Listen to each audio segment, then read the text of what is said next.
Salut à tous et à tous, ici IPF317 pour un petit tuto pour savoir comment changer son système d'exploitation. Donc c'est très simple, il vous suffit par exemple si vous voulez aller sur Linux, chercher Linux Live USB Creator.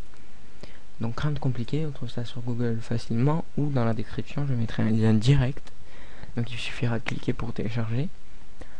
Ensuite vous sélectionnez, une fois installé pardon, vous sélectionnez le disque dur ou la clé USB. Donc là j'en ai pas aujourd'hui de clé USB, j'ai pas les miennes.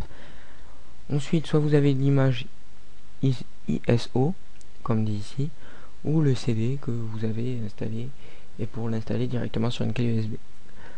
Mais bon, si vous avez le CD, vous n'avez pas besoin de ce logiciel. Ensuite, vous pouvez faire télécharger par exemple Ubuntu, ou Kubuntu, pardon, j'ai mal cliqué, et vous faites automatiquement, vous sélectionnez le fichier, enfin le lieu où va être enregistré. Donc normalement, il devrait me le proposer. Voilà, donc vous sélectionnez par exemple le lieu où vous voulez le télécharger. Donc je peux pas fermer, c'est pas grave, on verra après. Donc le mode live, il va vous mettre une barre avec un petit truc à déplacer. Donc c'est pour la taille des persistances. Donc je vous conseille de mettre à peu près 500 MO. Donc vous allez voir, c'est pas dur à faire. Donc annuler, non il veut pas. Donc là, cacher les fichiers sur la clé, vous pouvez le décocher si vous souhaitez vraiment les voir. Formater la clé en FAT32. Donc c'est utile si vous savez pas formater, mais je vous conseille de pas le faire si vous avez des trucs que vous voulez garder ou sauvegarder les sur une autre clé USB ou autre chose. Alors ensuite vous cliquez sur le petit éclair pour lancer, ça mettra à peu près une demi-heure je pense, sans compter le téléchargement. Donc non, quoique une demi-heure de téléchargement et 15 minutes d'installation, donc rien de compliqué vraiment. Ensuite il y a Win2Boutique.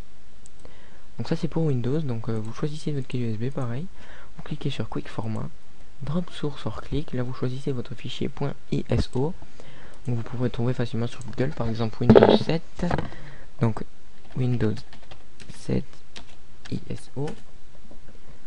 Donc voilà, on va prendre le premier lien. Alors oui, c'est très facile à trouver, ça sert à rien d'essayer de l'ouvrir le fichier après, vu qu'il va le faire tout seul, il va l'extraire. Donc là, vous pouvez télécharger Windows Professionnel, Home Premium, Entreprise, avec 32-64 bits.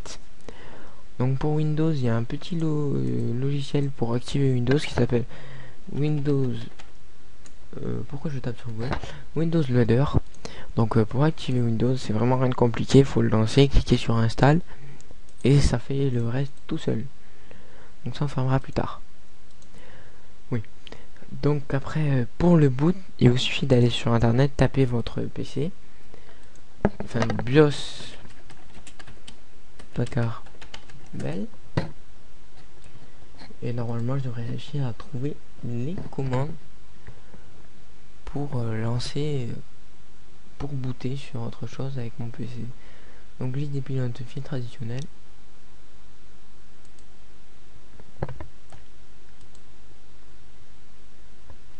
Donc vous allez sur Google et il vous suffit de taper BIOS Packard Bell boot. Donc là vous devrez trouver assez facilement en fonction de votre PC, donc vous suffit de chercher. Donc pour accélérer au BIOS Packard Bell, je pense qu'il faudra enfoncer la touche F2 à l'allumage. Donc par exemple vous enfoncez S2, vous configurez comme sur le tutoriel. Donc un tutoriel ici. Donc voilà, c'est à peu près à ça que ressemble mon BIOS. Ouais, donc il vous suffit d'un boot, removable disque en premier pour lancer, IDE hard drive, donc disque dur. Removable, je sais plus trop ce que c'est. Après il y a le CD-ROM et boot de vis. Enfin bref, vous pouvez trouver tout ça facilement sur Google.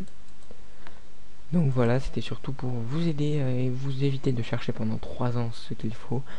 Donc je vous invite à aller faire un tour sur advice.alwaysdata.net, un forum Apple qui parle pas forcément, un forum d'iDevice qui parle pas forcément de Apple tout le temps non plus. On peut parler un peu de tout sur un forum. Donc voilà, à une prochaine pour une nouvelle vidéo.